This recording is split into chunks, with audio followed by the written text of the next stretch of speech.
doit arrêter avec la haine inutile. Ce n'est pas important.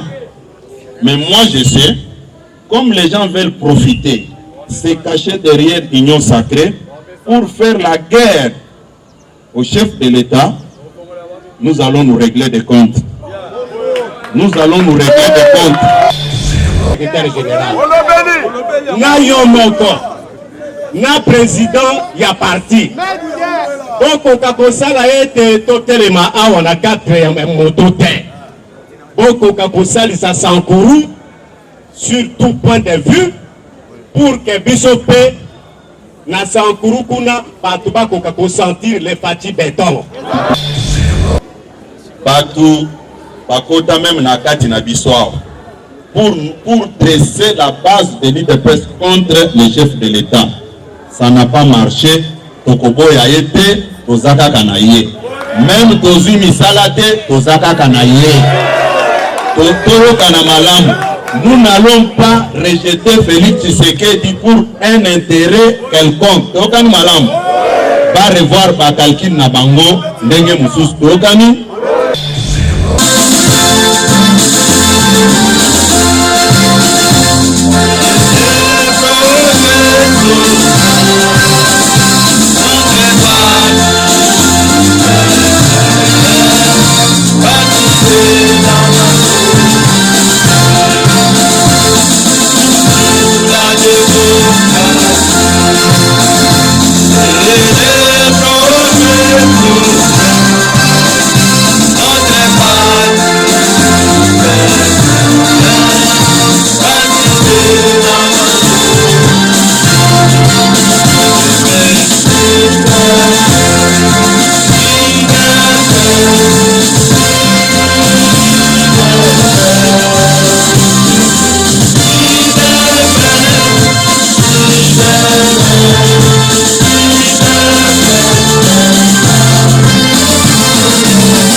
Viva!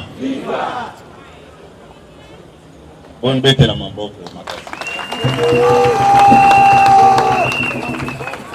Lelo tokobanda matinée na biso na mo interpellation mo. Puisque eza honoré na monde ya bandeko na biso o baza kotelema liboso bapanisa. Je me rappelle, Matino Tosalaki dernièrement, Natakaki, ministre ya IDPS, à mon côté. Je n'avais distribué aucun carton rouge à un ministre IDPS. Mais à ma grande surprise, on avait tout dénaturé. C'est les Français, la plupart de tous nos amis journalistes ont fait du fascisme. C'est une grande institution universitaire. J'ai beaucoup de respect. Mais si c'était un TP et quelqu'un présente la situation de cette manière-là, je ne sais pas si le professeur pouvait lui donner quel code. Comment expliquer l'orateur du jour félicite un membre de son parti qui a fait un don au parti et qui dit encore, en dehors de lui, il y a d'autres ministres qui ont toujours aidé les partis. Quel est le péché que j'avais commis ce jour-là? Pour dénaturer et écrire à la une dans tous les journaux, Augustin Kabouya distribue des cartons rouges et sanctionne Gilbert Kankonde. Et ça a été dit comme ça ici. Ça montre le niveau de raisonnement. Un raisonnement au niveau, en dessous de la moyenne. Puisque quelqu'un qui a fait ses études correctement ne peut jamais écrire des histoires de cette manière-là. S'il vous plaît, s'il vous plaît. Quand je regardais ça, je me posais la question. Est-ce qu'ils ont fait les études? Ils ont suivi les processus de cours normal ou bien ils achetaient des syllabus, achetaient les TP pour avoir les points et passer d'une classe à une autre? Ce n'est pas sérieux. Et j'avais même dit, je pouvais parler aujourd'hui sans toutefois être devant la presse. Mais après j'ai réfléchi, je me suis dit, il y a des gens qui viennent pour travailler. Aujourd'hui, on trouve beaucoup dans des sales dossiers. Ce n'est pas correct. Ce n'est pas correct. Certains même disaient non, secrétaire général, pour répondre Bangote. Mais écoutez, le message était clair. J'ai bien dit, tel ministre a fait un don au parti d'une nouvelle permanence dans telle province. Quel est le péché que nous avons fait ces jours-là pour nous dresser contre nos ministres?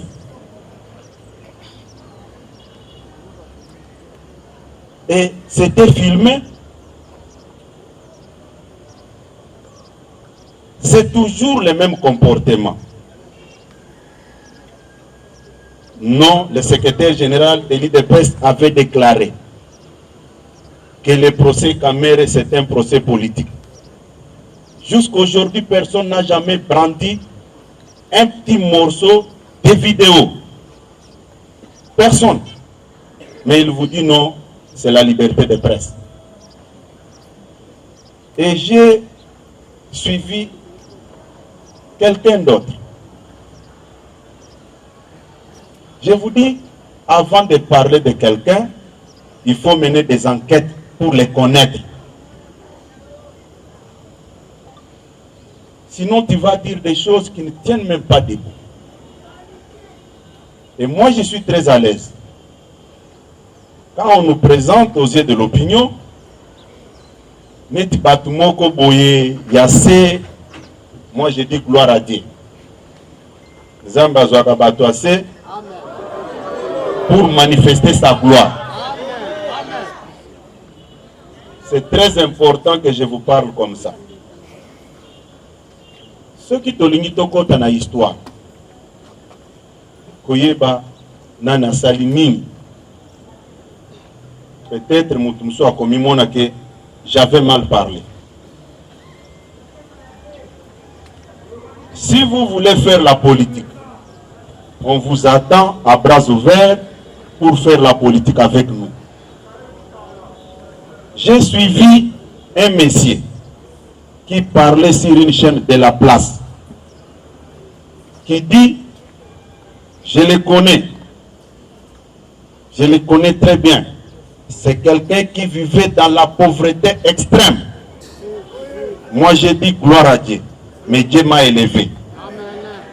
Mais j'ai dit à ce monsieur, peut-être il ne me connaît pas. Non, j'ai dit, s'il vous plaît. Éducation dans une parents n'engage à kofinga mutute. Amen. Nalobi, ce qui est mutute, kokota na vie privée na été. Et là, on est bando les cas.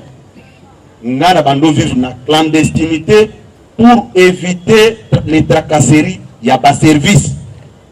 puisque j'étais de l'opposition. C'est clair comme ça. Non, na lobby, na bandaki ko vivre ndenge wana puisque nazaki na opposition, na boyaki pas de tekenga baye ba qu'est-ce que je fais.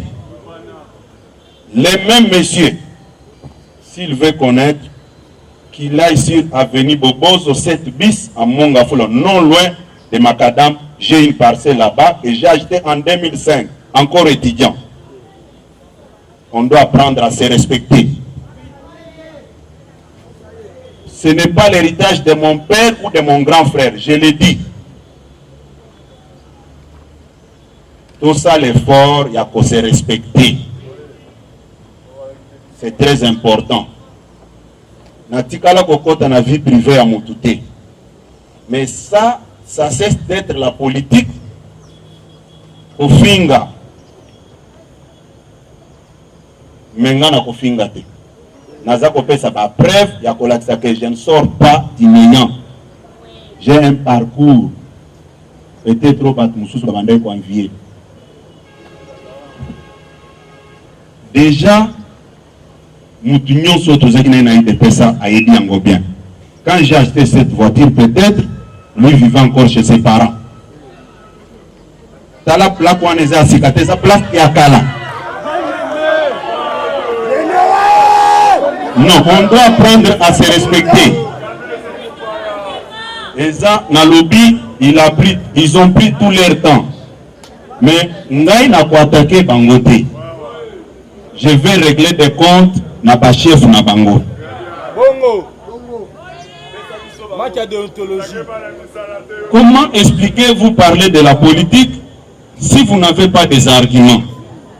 Il faut vous taire.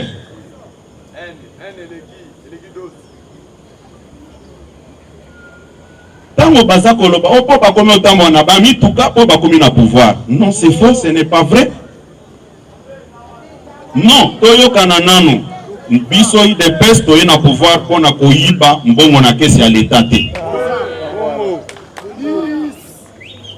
Nazaraka na tambolaka, j'ai fait entrer ma jeep là, eza jeep on azaki nango na opposition yango wana.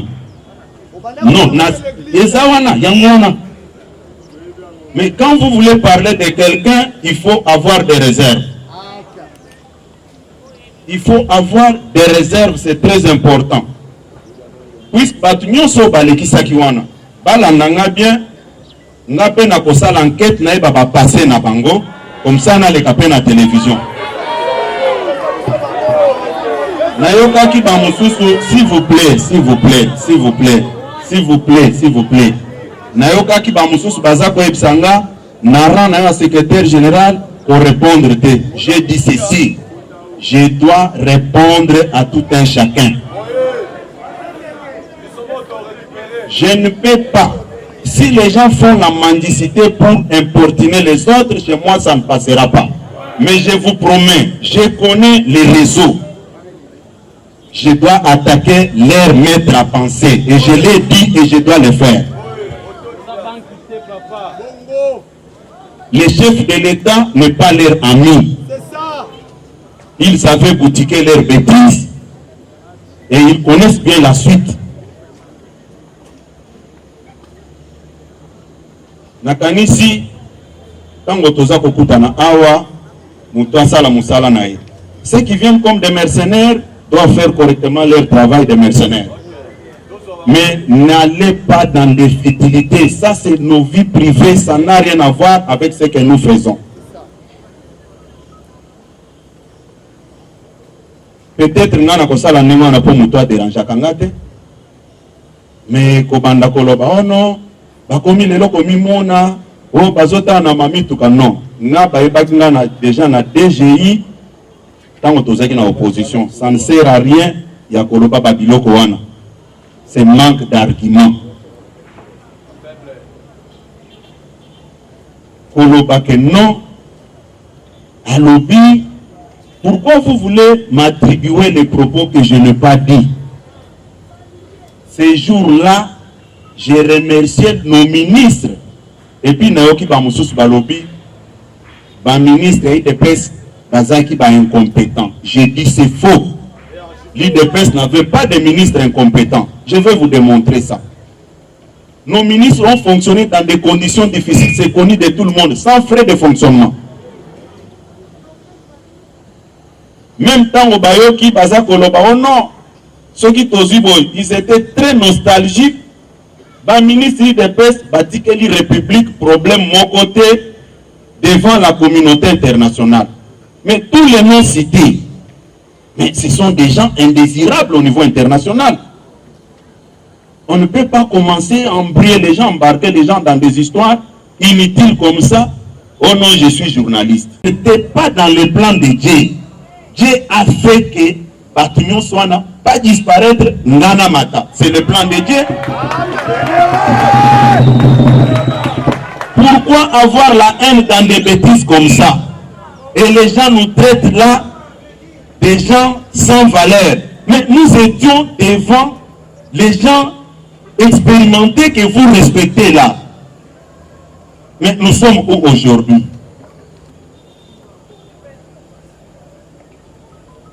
Faisons un effort pour nous respecter. Avant d'attaquer quelqu'un, c'est un gars. Même avant que je parle comme ça, j'ai pris tout mon temps. Il y a une intervention nyonso. Ngana ya kakoloba biloko pamba pamba te. Tokani malamu. Nalandela kango puisque ceux qui ont le bique bayebi singa, peut-être nous doit transmettre un message, appeler un message wana te.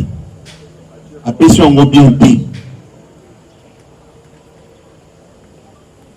Et puis ceux qui battent balingi pas comme un leader.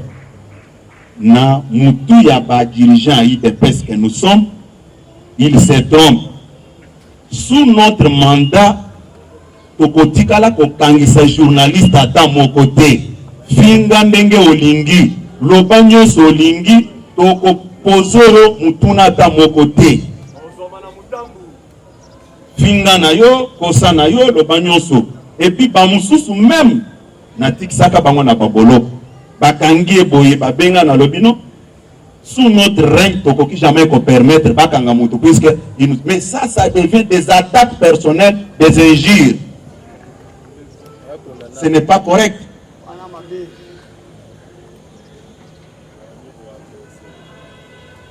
Je pense qu'il était important de tout recadrer Makambouane. Il était important. Et puis nayoki ba mususu de quel droit autant la sécurité? Mais les garants suprêmes qui assurent la sécurité de tout un chacun, il a toutes les informations. Tant la vie de cette personne est en danger. Mais à l'obino pour sécuriser Moutouane, où est le problème? Nakende kozo sécurité on a cop ou bien esa sécurité batien à disposition nanga pour ma sécurité. Natuna kibino que je vois les gens qui circulent avec des casques bleus à l'est pour ni bolobera kangote.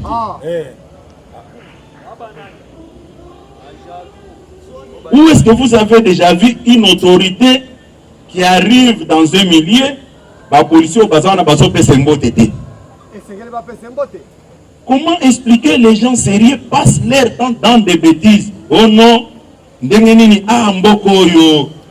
mais ce jour-là, chez le Premier ministre, à l'immeuble intelligent, mais en entrant, tous les policiers là m'ont rendu les honneurs là-bas. Et c'est même que non, pour nous poser pesa ngambote, pour ceux qui peuvent pesa ngambote, n'azan tabac, beaucoup pesa ngambote. En entrant comme en sortant, on doit arrêter avec la haine inutile. Ce n'est pas important. Mais moi je sais, comme les gens veulent profiter, se cacher derrière l'union sacrée pour faire la guerre au chef de l'État, nous allons nous régler des comptes. Nous allons nous régler des comptes. Je l'ai dit. Tu ne peux pas dire que tu es dans l'union sacrée et tu payes les journalistes pour attaquer le chef de l'État. Ça ne s'explique pas. Ça ne s'explique pas. J'ai dit, nous ne pouvons pas faire de l'hypocrisie que nous sommes dans l'union sacrée et tenir des réunions nocturnes, payer des gens, aller attaquer Tshisekedi. Non, ça je ne laisserai jamais passer une telle bêtise. Comme je sais que quand elle parle, il est de telle obédience. Comme ça, vous voyez pas bien que la n'est pas bien. IDPS viva! IDPS viva! Je pense que Bamoussous Bakoloba, oh, comment CG Lelo, Azaki très direct. Non. Il fallait clarifier Bamakam Moussous. C'est très important. Puis, Nenge Tozo Koutanaboye, au cause de l'Ozako sous-estimer Moutou. Oye bien té. Oye bien té. L'andela passé naïe avant Oloba. C'est important.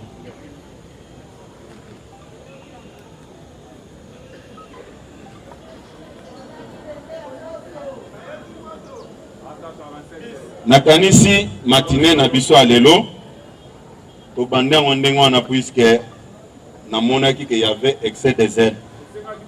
Bon, naza déjà préparé nakotikala kotinda mutu te ke ndolo belanga puisque nayokaki bato balobi okoloba te tika biso to kende koloba oza secrétaire général na ebisaki bango boye ngai nayebi comment komilobelanga moko na komilobelanga moko.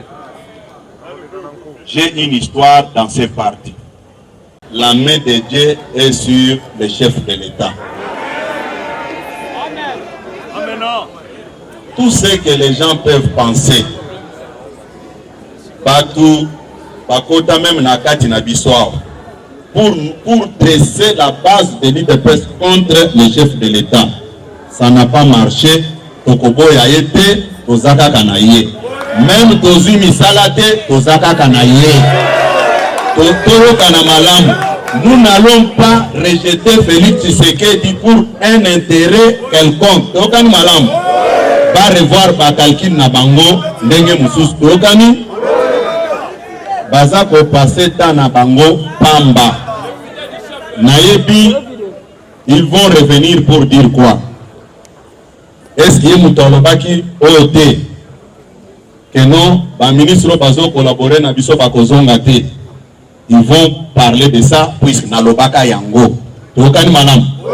Mais naza koloba matinée oyo eutaki koleka. Matinée wana tomando kumisa ba ministre na biso et dire que IDPS atindaki ministre aza compétente. C'est craché même si la mémoire y a pas de sur Bakufa.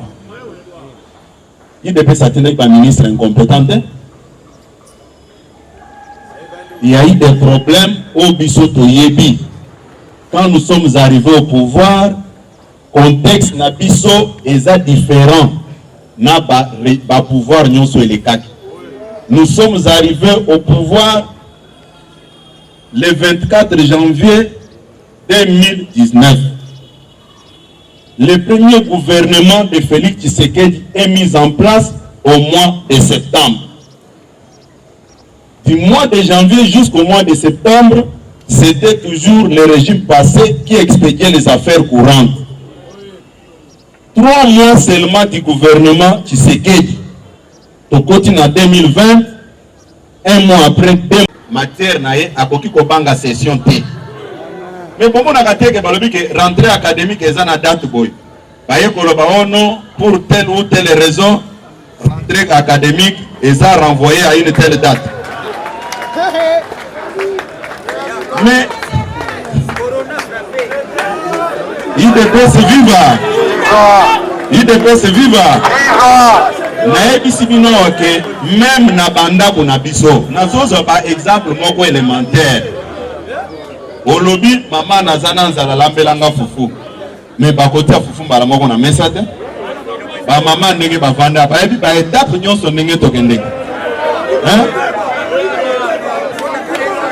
Bon lelo bino bolobi boye. Bolobi non tozo kende élection. Est-ce que biso tokangi mutu na singa? Hein? tokangi mutu na singa biso nyonso toza na badepute kuna te réforme ya loi électorale wana sikosalema kuna te hein? Bon recensement ya bakongolais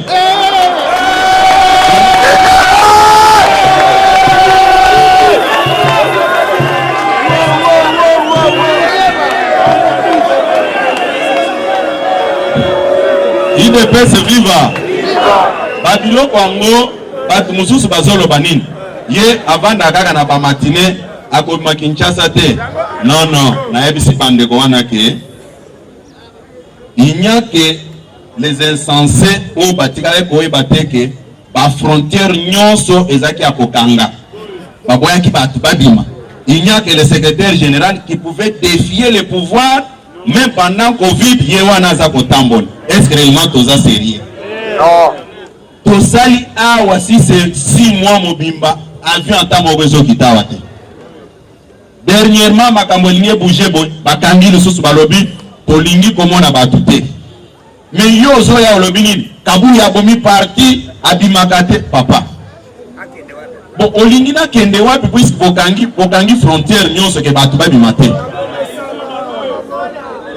Navandaki na bureau kuna nazo sala ba calcul nanga. Puisque pour tout ça la biloko nyonso wana il faut avoir les moyens financiers. Nalobi ba moto bozo mono.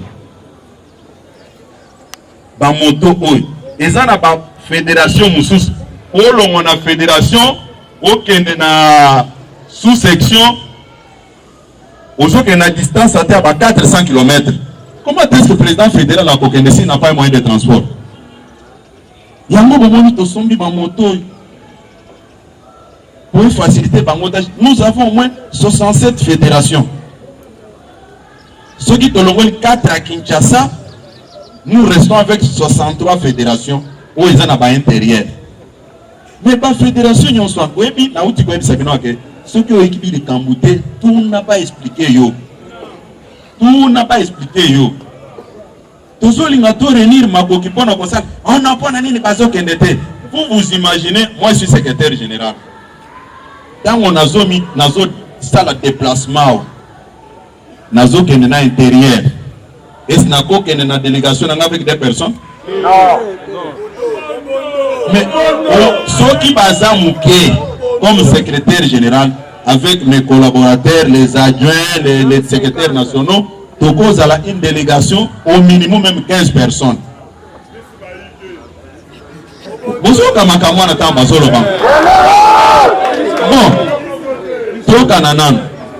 quand je me déplace, j'arrive dans un coin X.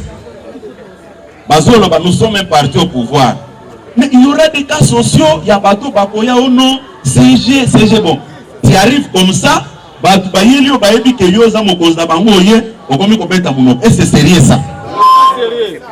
Mais mieux vaut pour réfléchir aucun déplace one. Mais mingi na zotan, oh kabu ya zo benga bat na matinée wana, et l'eau ezati abima Kinshasa te. Na kobimisa projet budgétaire ya ba dépenses et kosalema yo yaka kopesa bango wana tokende no. Puisque nous sommes en tout cas, ceux qui n'ont pas le likambo, et ça la gangère moko soni na lobi, mais est-ce que azama yele ou bien azama yele te? Au statut na biso esa violé, statut ezaka ka violé ceux qui ba lobi ke bazo ti au place. Mais statut on appelle le bakabat pas cotiser mbongo. On peut ça combien? Hein? Mais mutu ali boso ko violer statut esa yo po on peut ça mbongo te? IDPS viva. IDPS viva. Nous avons un exemple, mon visibilité par drapeau de Zomonate. Mais drapeau n'a pas son bakango. Drapeau moko to son bakango $15. Meilleure qualité à drapeau c'est $15. Hein? Ba drapeau. Si botikana no toko comme bureau konyo soir. Drapeau qualité non. $15 na ba drapeau. Oh te mususu wana ya munene. Bon, bon, drapeau, c'est $15 le prix. Mais quand je fais le simple calcul dans mon bureau, avec 67 fédérations.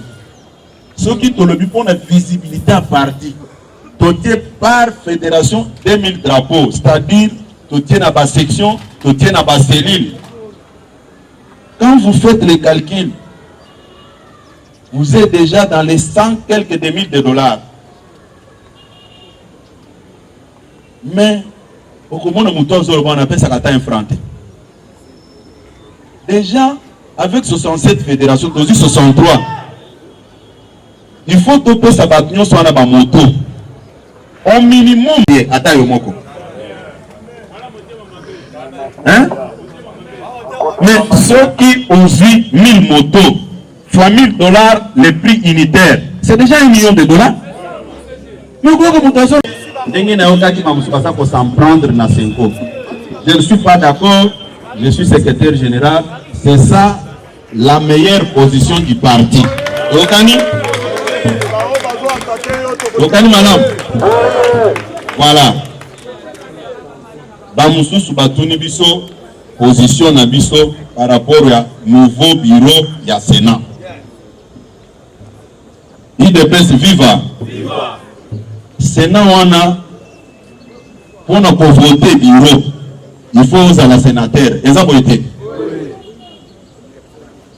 Mutu moko atunaki nga mutuna na yebisa ki yeboy.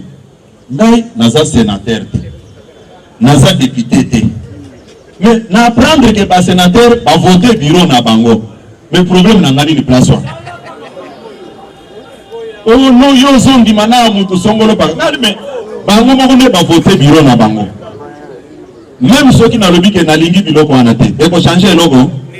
Eko changer logo. Et ça va débat moko stérile.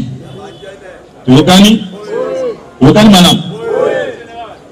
Moko atuni keme ceux qui osolo ba kemaka mo netele okendo lukanini jour ya assemblée nationale. Maintenant le but que jour assemblée nationale tous allez na candidat IDPS comme candidat premier vice-président. Ndeko Kabun. Et c'est quelqu'un qui a sentir que famille politique nae bazaki simanae. Et ça doit être. Même moi na muke ya maternelle a composé ba mituna ya bon vote. Hein? IDPS viva. Ngai secrétaire général à parti na kei inde na dossier na déposé na bureau ya assemblée nationale kuna na lobby ke biso candidat au biso to koni na parti kombo na ye Jean-Marc Kabon. Yo so mona okena mwana non na classe ake kota kozo landela te ka kozo résultat ni. Ne biso to memaki ndeko na biso kuna kaza candidat. Siko ngana zonga na kendo lala na epaka munenge zo lekate. Hein? Là vous n'êtes pas différent na mutoyo ateki lopango na ye ona zombongo pona relancer ba activité asomi marchandise atie na dépôt atiki mwana ne a 3 ans ki ateka o ya lembi. Est-ce muto ana za mayele? Hein? IDPS viva. Yo nini wala mimi. IDPS viva. Makambo tozoloba ngopona ko seksa binote. Ezo sala passe na motema. Ezo sala passe na motema puisque eza sérieuté. Bolanda ba distraction nyonso wana te. Mutu nyonso oyo aza koloba yebi dans quel contexte la situation politique de notre pays est en train d'évoluer. Ce n'est pas démontré. Est-ce Nathan Wakala, ceux qui ont poto, va continuer en quarantaine pendant 7 jours. Mais ceux qui le lobent, comment tu as battu en quarantaine pendant 7 jours? C'est-à-dire il y a un problème. Hein? C'est-à-dire il y a un problème. Mais le problème, moi, est ça pour concerner Batumoussou, sauf IDPS, na Félix Tshisekedi.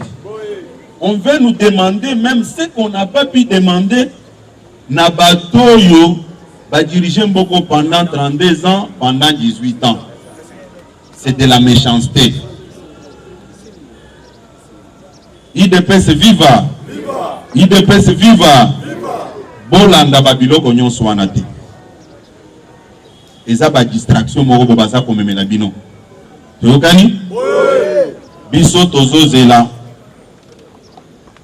gouvernement na biso ya sika oya premier ministre na biso Sama Lukonde choix ya Fachi Beton o mettre na mozamboka makoko jour oyo ya investiture ya nouveau gouvernement boyebi tolata hein boyebi tolata il faut ye moko premier ministre à sentir que azana base monene sima oyo ya Fachi Beton oyokani il faut ayeba bien que Fachi Beton azo contrôler Congo ti lelo oyokani bakalikila bajabu lwa mike wana ekosimba ata bafuti bato mbongo on va kende kosala campagne ya mabe contre chef de l'État ekosimba bozala na inquiétude ata moko te biso toza koloba boy nde yango na koyebisa bino ba jeune mingi bakota kepa na bino ba discours nyonso wana bayaka nango pour vous dresser contre le président de la République. Mais yo koyeba te bazo ebiso ke ono Kabuya azo pesa batu misala te Kabuya nda signaka ba ordonnance. Ah oui non puisque baza ko dresser bino contre le président de la République mais ba koyebisa bino te hein boke bana babiloko baza koyebisa bino na ko non tela bino ba jeune ba bosana boyebi botala banda lelo soki bato wana bayoki kake Kabuya azosala matinée politique wana mama ya kofinga bafinga kaneti baza na compétition menga na kolemba bango te soki ata afininga sikoyo tokutane topesi mbote na lobi naza ko répondre pe na matinée ko ni préparer IDPS viva nakanisi tosololi ba makambo ebele awa mais tozokoma na étape mususu eza ya ba remise ya ba moto oyo parti esombi yango pona ko résoudre problème ya transport na deux fédérations na kobenga ba représentant ya ba fédération wana baleka awa di pesanga drapeau pake moko ya drapeau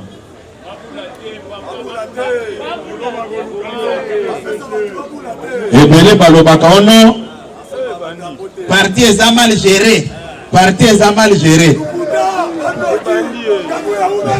nasekaka bango mingi nalobi me biloko nyonso bozolo bwana soki ezali ke baza ko renfermer biso na bandako mutu na mutu approuver méthode na ya gestion peut-être débat ekozala te badrapeau oyo c'est pour remettre le président fédéral Yakao président fédéral Yakao Meta Matawa bamona yo oyo aza représentant ya IDPS na Lualaba obetele maboko makasi nazo pesa ye 3 moto kwa kende na ngwe pana ye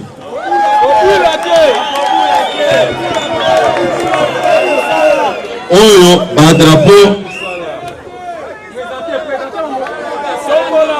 okani trois drapeau yaka na carton ya badrapeau wana yaka na ngwa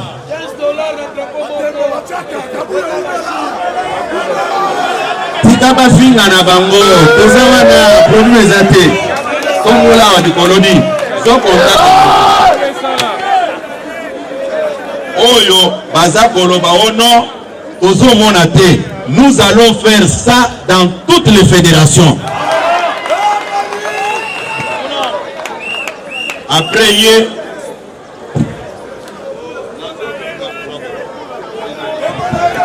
bandeko ya Sankuru bayao, bandeko ya Sankuru bayao, bandeko ya Sankuru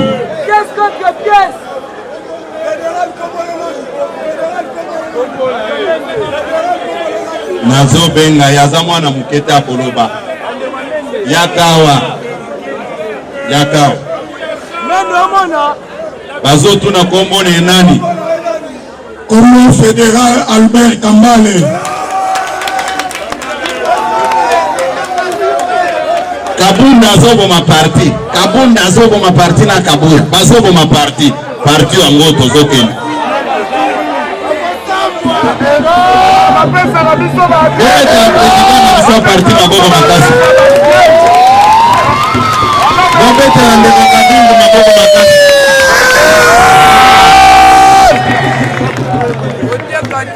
Bandeko ya Sankuru bayao zela nanu yo autorité morale ya Sankuru zela bandeko ya Sankuru bayao bayawa bomoni bango nalobi bango nazo pesa bango 4 motos pona ekende Sankuru.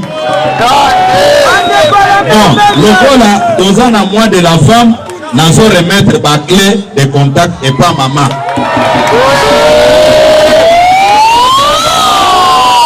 Yali Bosso, Yami Balé, Yami Satou, Yamine, Bamoto Yangon. Koza kosala yango na ba fédération nyonso otoyebi ke bazana difficulté à transport tokani yo kende melani ni finga na yo Kabuya ndenge lingi hein bobete la fachi beton makoko makasi est-ce que ba moto yo eza ya occasion eza na sachet na ndenge zawana naza koloba boye ekokoma pe bisiko toyebi ke il faut pas tuka tokopesa pe mutuka tokani bino bakodivre ba drapeau o eza na stock pona kopesa bino pe ça va bino misatu bomata autorité morale azawa yakawa ndeko aselo yakawa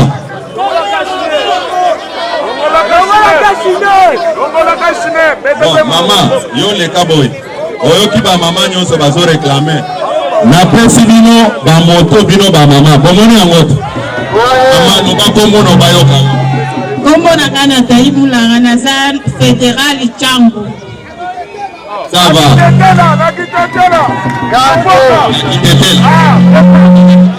Lokomolande Nathalie Mula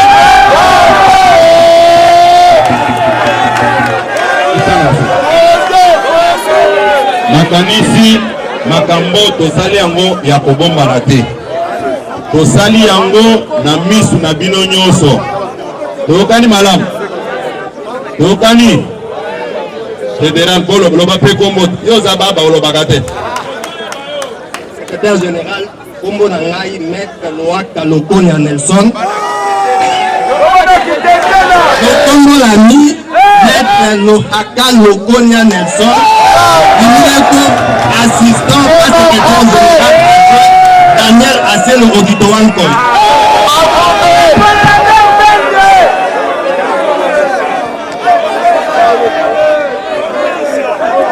Le Congola Kimi Emmanuel Lokinu Omanga, l'école Fédération Calo France.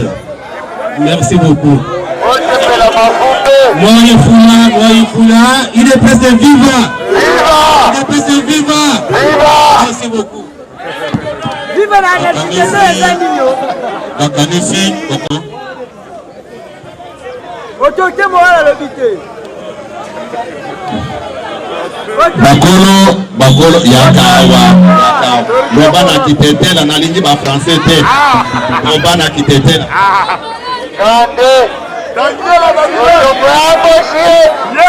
UDPS viva. Viva la Kisekedi ya nini? Secrétaire général Augustin Kabuya Lusaka Hiriama.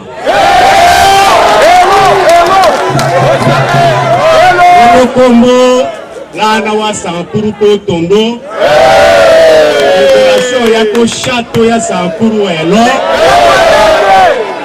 La moko kaloye Lusaka.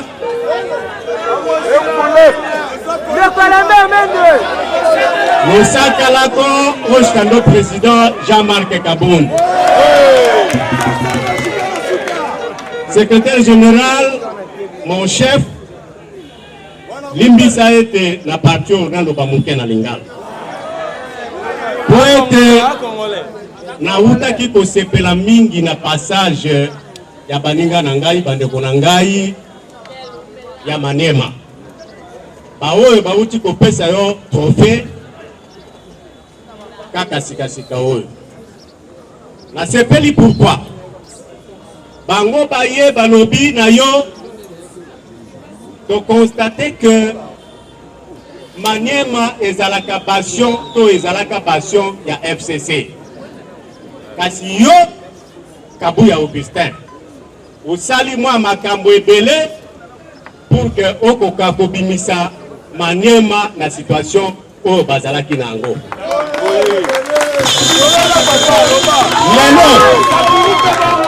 Lelo na kombo ya Sankuru tango na pesi yo merci ezali po ndenge balobaka mieux vaut tard que jamais. Sankuru ezali bandeko mususu balimbisa ngai l'une des contrées ya espace ya Kasai. Kasi boyebi ete ngana lobaka mikolo nyonso passion ya liboso ya FCC ezalaka ya solo Maniema palo katanga. Passion ya mibale ya FCC eza Sankuru. Yango wana monsieur le secrétaire général na yo moko na président ya parti bokoka kosala ete totelema awa na 4 moto te. Bokoka kosalisa Sankuru sur tout point de vue pour que bisope na Sankuru kuna batu bakoka sentir les fati béton. Soki totikali kaka boy avec cette confusion ya union sacrée batu wana bakoya 4 motoyo ekosufiri bisote. Yango tozosenga na yo na kombo ya Sankuru okoka kosala plus okoka pe kosalisa Sankuru yango po oyebi secrétaire général na rappelaka yo depuis que toza na pouvoir les Sankuru eza zéro. Bosalisa biso pour que biso moko pe toyeba ndenge nini tokoki ko se prendre en charge na ba fédération na biso nyonso misato. Merci mingi.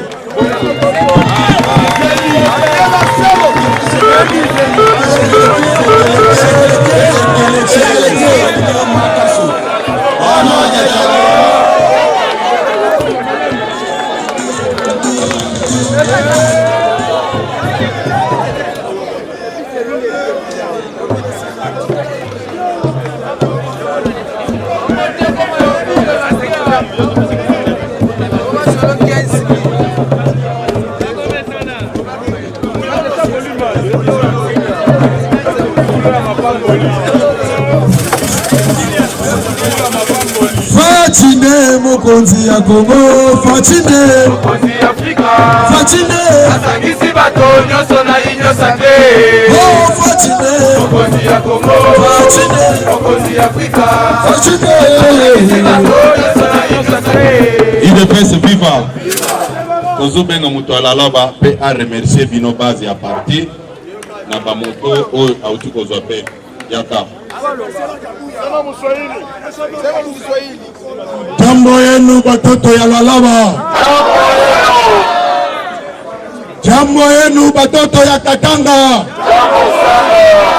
Leo tunashukuru sana, tunashukuru sana. Mwanabute mtoto wa kwanza wa UDPS anafanya vya kushangaa. mumupigie mikono sana Mwanabute. Mupigie Mwanabute mikono. Mumupigie Mwanabute mikono. Mumupigie President Jamal Kabunda mikono. UDPS inasimama. UDPS banaanza kusutenir mafederation ilikuya yene kuacha leo inasimama. C'est pourquoi leo tunashukuru. C'est pourquoi Lualaba yote inasalimia watoto walimete tambo yenu. C'est ce point que nous mettons un point final à notre activité d'aujourd'hui. Kolonzambe apambola bino bozonga na bandako na bino. Merci.